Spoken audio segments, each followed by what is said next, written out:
Alright, so we're stopped here at Bet Shemesh, and I'm looking out over the hills towards Zorah.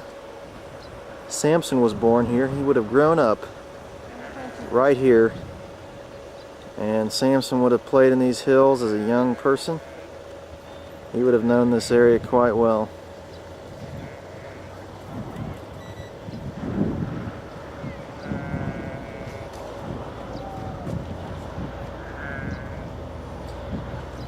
A couple other important things around this area.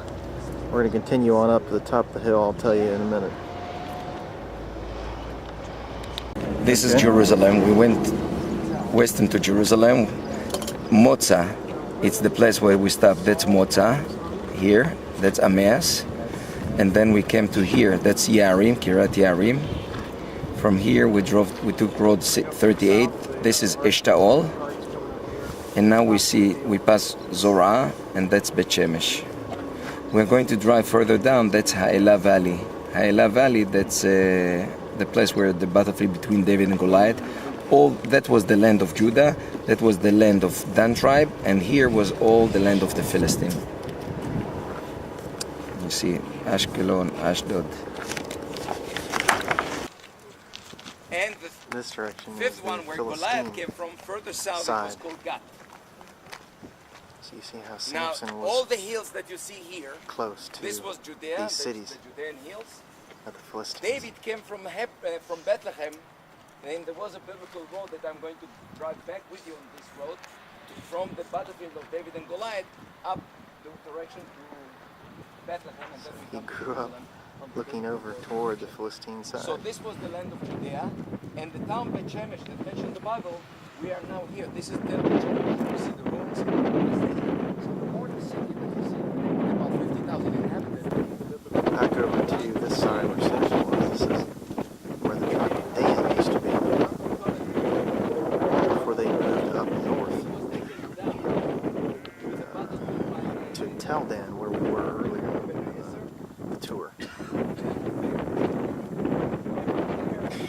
Philistines captured that and took it to Ashdod, that was on the Mediterranean west.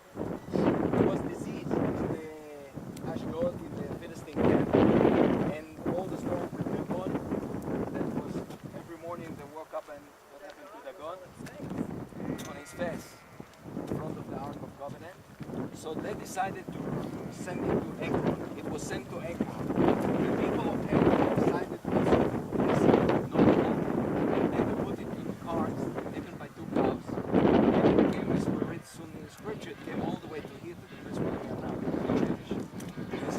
We're up on top of the Tel Bet Shemesh, where they're standing. This whole area is where the city was. Here it was taken to Kiryat Yarim. Kiryat Yarim, it's on a mountain over there. That's the mountain that we came by. Abu Ghosh area. And David took it after that to Jerusalem. And then Solomon put it in the temple in Jerusalem. So it could be the Ark of Covenant if it is not on the Temple Mount area where we saw yesterday. The Lord blessed him while the Lord's power began to strengthen him while he was between Zorah and Eshtaol in the camp of Dan. So Samson would have played and been a child on those hills over there. And then turning to 1 Samuel chapter 6, we have the Ark of the Covenant coming back from that valley direction.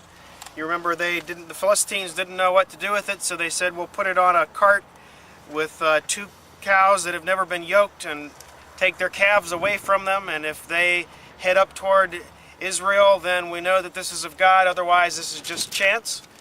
And verse 10, they did what they were told. They took 2 cows and hitched them to the wagon, shut the calves in the barn.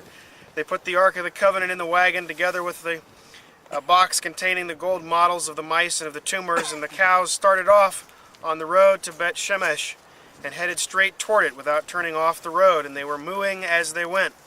The 5 Philistine kings followed them as far as the border of Bet Shemesh, and the people of Bet Shemesh were reaping wheat in the valley. When suddenly, Still, this is all wheat fields, what you see down. okay, and they looked That's the up. crops that succeed very well even today. and saw the Ark of the Covenant and were overjoyed at the sight. The wagon came to a field belonging to a man named Joshua, who lived in Bet Shemesh, and it stopped there near a large rock. People chopped up the wooden wagon, killed the ox, and burned them as a burnt offering to the Lord.